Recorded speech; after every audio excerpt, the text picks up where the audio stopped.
Today I'm gonna do practice. We never practice phrases structure trees. I thought we could do 11 phrases structure trees. So the first sentence is time flies. So you can pause the video, do the tree, and then come back and watch the answer. Time flies is a full sentence. It's a simple sentence because it consists only of one clause. Like every other sentence, it has a noun phrase and a verb phrase. The noun phrase is a subject that consists only of a noun, and the verb phrase is only a verb. We will do 3 branches. So auxiliary is not an actual word necessarily. It's the idea. It's like a slot. It's a blank space that can be filled with something or nothing. But nothing is also something because it's a placeholder. So when you don't have an actual auxiliary, still that node, which is blank, is indicating the tense. So that's why I put the word present, or whatever tense it is, in all capitals, because the word present is not there. So it's the idea of present. In some like basic linguistic trees, people do 2 branches. They just do noun phrase, verb phrase. But we do 3. We do the auxiliary, whether the auxiliary surfaces or not. The next sentence is, the dragon flies. Can you do the phrases structure tree for this? What is a phrases structure tree? So the only thing is, you gotta make sure you have all the branches. In the first sentence, we just had 2 words. In the second sentence, the subject noun phrase was expanded and it included a determiner. Next sentence, he chews the bone. It's not choose in the sense of select, it's choose, third person singular of chew. In the tree, he chews the bone. You can always start from the top and then you can build from the bottom. You can do a sentence, noun phrase, auxiliary, verb phrase, and then try to determine which is or which is which. Within the verb phrase, what is a verb phrase? A verb phrase is a phrase that is headed by a verb. Is that it? Could there be more in a verb phrase? Indeed. In the first sentence where we had time flies, the verb phrase was only a verb. There is nothing more. Even in the second sentence, dragon flies. But now the third sentence got more complicated. The verb phrase got more complicated because it includes a noun phrase. So as you can see, a phrase can include another phrase within it. So here the verb phrase includes a noun phrase. Keep this in mind because I'm going to do a lot of this in the next sentence. He worked so very extremely carefully. The subject noun phrase is simple. It doesn't even include a determiner. Then there's the verb, which is also one word. But then what is so very extremely carefully? What is the word that qualifies the verb, modifies the verb? So here we have an adverb phrase. You need to carefully expand the adverb phrase node on the left. So just the adverb phrase would be like this. Look, adverb phrase would be an adverb, which is carefully. It would be an adverb phrase here that modifies it. And this adverb phrase consists of an adverb, which is extremely. But now you can add the other adverb, very extremely carefully. So then you can add very. You can add another adverb phrase here. But now you can add so here. Adverb phrase, adverb, so. An adverb phrase is headed by an adverb that can be modified by other stuff, which in here is in another adverb phrase. Then you can expand it. This adverb phrase will be headed by an adverb. Is there more? Yes. And then this must be headed by an adverb. And is there more? Yes. This must be headed by an adverb. Is there more? No. So you finish it there. So within the first, like the adverb phrase includes a lot of other phrases, but they come at different levels. So every time you have one phrase and one adverb, and then you can build it all the way to the end, as you can see. and it can keep expanding from the left. I'm sorry to pain you with that level of complexity. Now I will do one level less complex. Now the sentences, I haven't seen this sentence before. Can you do the tree, the phrase structure tree for that? So the sentence I haven't seen, here we are dealing with a sentence that has an auxiliary on the surface, and the auxiliary is have, or in this case it's negative, it's haven't.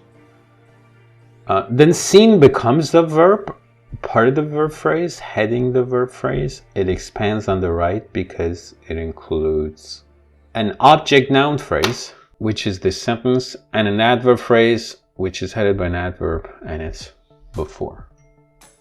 Well, why is this complicated? Because here the verb phrase includes two phrases within it. So it's a verb on the left, another noun phrase, and an adverb phrase at the end. And again, as a reminder, every phrase is headed by something. So a verb phrase headed by verb, noun phrase headed by noun, adverb phrase headed by an adverb. Next sentence. The very young child walked from the school to the store. We know it's a sentence. We know there is a noun phrase, auxiliary, verb phrase. Okay, is there any auxiliary on the surface? Not really, because the verb is walked, so it's past. So the auxiliary is past. This is a bit more complex than the previous sentence because the subject noun phrase is more complicated. We have an adjective phrase within it. And then the adjective phrase has an adverb phrase, or if you want to look at it as a degree word that modifies it. So here I treated very as an adverb, but then here I got more specific and treated it as a degree word. Interestingly, on the right, the verb phrase expands into a verb, a prepositional phrase, and another prepositional phrase. Is that a possibility? Of course it is.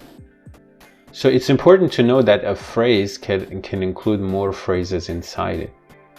We have the verb and then the prepositional phrase from the school, then the other prepositional phrase to the store. So within the prepositional phrase, each of those prepositional phrases, we have a noun phrase. So again, we have phrase within phrase. So the next sentence, the child found a puppy. Oh, yay. So you could either write the tense in all caps, or you could put it in square brackets to show that it doesn't appear on the surface. Here, I guess this is straightforward, so no explanation needed. Now that we said something about the child, we can say something about the puppy. The puppy played in the garden.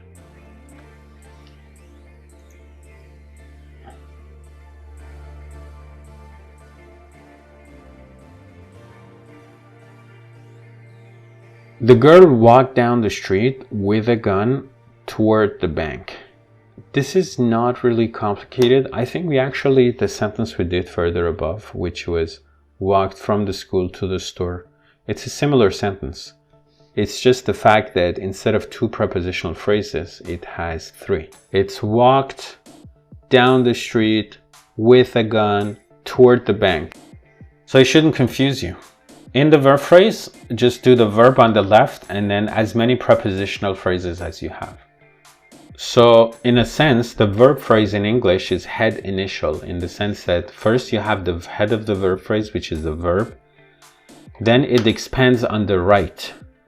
It could be the girl walked down the street, in which case you would only have a prepositional phrase. It could be two prepositional phrases, walked down the street with a gun. Or it could be more. Walk down the street with a gun toward the bank. Now I'm going to have an interesting sentence because it's going to be different from the other sentences. The boy saw the man with a telescope. This has two meanings because it's an ambiguous sentence. When you say the boy saw the man with the telescope, with the telescope could be a dependent of saw, in the sense that the seeing happened with the telescope, Or it could be the man that was carrying a telescope. Because the sentence is ambiguous, it could be interpreted for both meanings. For each meaning, you can draw a separate tree. So if you say that the seeing happened with the telescope, this is going to be the tree number 1. In the first sentence, where the telescope is a dependent of the verb see, in the sense that the seeing was done with the telescope, the prepositional phrase with the telescope comes at the same level as the verb saw. But in the second interpretation, where the boy just saw the man, it was the man that had a telescope on him. It's the verb, and then here you have the entire object noun phrase. So you have a verb phrase that consists of see, saw, and then the noun phrase. So the noun phrase is a determiner, a noun, and a prepositional phrase. The man with the telescope.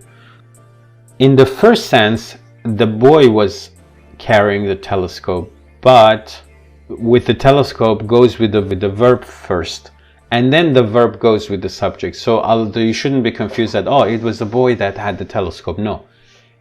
The boy did the seeing, and then the seeing happened with the telescope. Okay, so because if you feel that, oh, like it was the boy who had the telescope, yeah, ultimately the boy had the telescope, but that shouldn't rush you to the conclusion, oh, now I have to connect with the telescope to the boy. No, you can't do that. With the telescope is connected to the boy only through the verb, because as you can see, the boy is the subject of the verb. Subject, you see? So it's like a level that is not shown in the tree.